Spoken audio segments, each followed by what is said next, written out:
Eh bien, bonjour à tous une fois de plus. J'espère que vous avez tous passé une merveilleuse fête des tabernacles et un bon dernier grand jour.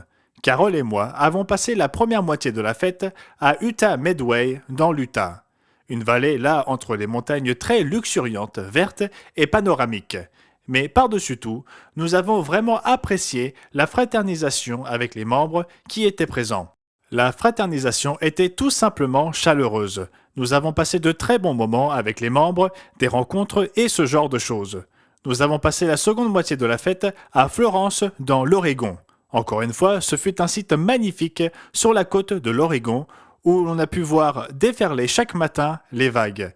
Et au passage d'une petite tempête, cela a vraiment agité la mer et l'a rendue très agréable à regarder. Le temps était bon dans l'ensemble, et la fraternisation, encore une fois, fut très chaleureuse. J'ai vraiment apprécié l'occasion de rencontrer certaines personnes chez elles. Nous avons eu quelques réunions là-bas, comme nous l'avons fait en Utah, et c'était vraiment très agréable pour nous. Donc c'était juste une merveilleuse fraternisation. Et j'espère que votre fête l'a été aussi. Nous avons reçu des rapports très positifs. Par exemple, l'année dernière, comme vous vous en souvenez peut-être, les membres au Mexique ne pouvaient pas se réunir à plus de 12 à la fois. Ils ont dû limiter tous les rassemblements à 12 et c'est ce qu'ils ont fait. Ils ont réussi à réunir 10 à 12 personnes dans une maison et ils ont eu la possibilité de diffuser les messages en direct. Mais cette année, entre 220 et 230 personnes au Mexique ont célébré la fête ensemble et se sont vraiment réjouis de cette occasion d'être ensemble et de la signification de la fête. Monsieur Mario Hernandez était présent, ainsi que Monsieur et Madame Christian Orego, et ils ont fait des rapports très positifs de la fête au Mexique. Amazon Smile est un programme que nous utilisons. C'est juste un programme qu'Amazon met en place. Et si vous vous inscrivez à Amazon Smile, je crois que 1% de tous vos achats est reversé à l'association caritative de votre choix. Il ne s'agit pas d'un pourcent supplémentaire, mais d'un pourcent du montant total de vos achats.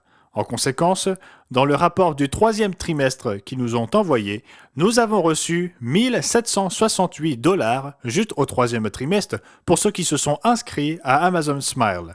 Et cela nous amène à un total de 18 418 $ sur toute la durée de notre partenariat qui accourt depuis plusieurs années. Nous avons eu une réunion très positive cette semaine pour discuter des temps incertains à venir. Avec le Conseil des Anciens, qu'allons-nous faire? Nous nous réunissons normalement en personne en novembre et nous avons demandé à l'administration de l'Église d'élaborer un plan à ce sujet et également un plan pour les week-ends familiaux. Beaucoup s'interrogent sur les week-ends familiaux. Je sais que Kansas City veut en avoir un. Nous voulons en avoir un ici. Mais ce que nous envisageons, c'est peut-être d'en avoir davantage, en désignant des personnes pour organiser un week-end familial en fin d'année et donner à plus de gens l'occasion de se rendre dans une région en voiture plutôt que de traverser tout le pays en avion. Et avec le Covid, qui est encore un peu incertain, il se peut qu'il y en ait beaucoup moins de cas à la fin du mois de décembre, mais en revanche, la saison de la grippe et des maladies se déclenche souvent pendant les mois d'hiver ici dans l'hémisphère nord, parce que les gens sont plus en intérieur et plus proches les uns des autres. Il y a beaucoup d'incertitudes. Nous ne savons pas comment les compagnies aériennes vont s'organiser en termes de protocoles sanitaires. Le gouvernement peut intervenir et exiger que les passagers soient vaccinés. Et cela affecterait beaucoup de nos membres s'ils avaient des billets d'avion et que cette restriction leur était imposée.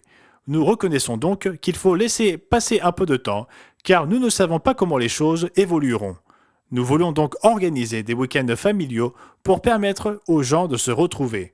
Nous les structurerons peut-être un peu différemment. Quand nous le pourrons, nous ferons des activités à l'extérieur plutôt qu'à l'intérieur. Mais de toute façon, nous allons travailler là-dessus. Et encore une fois, l'administration de l'Église doit proposer un plan à ce sujet et nous avons une réunion aujourd'hui pour discuter de ce qui sera proposé. Donc nous aurons plus d'informations à ce sujet très bientôt.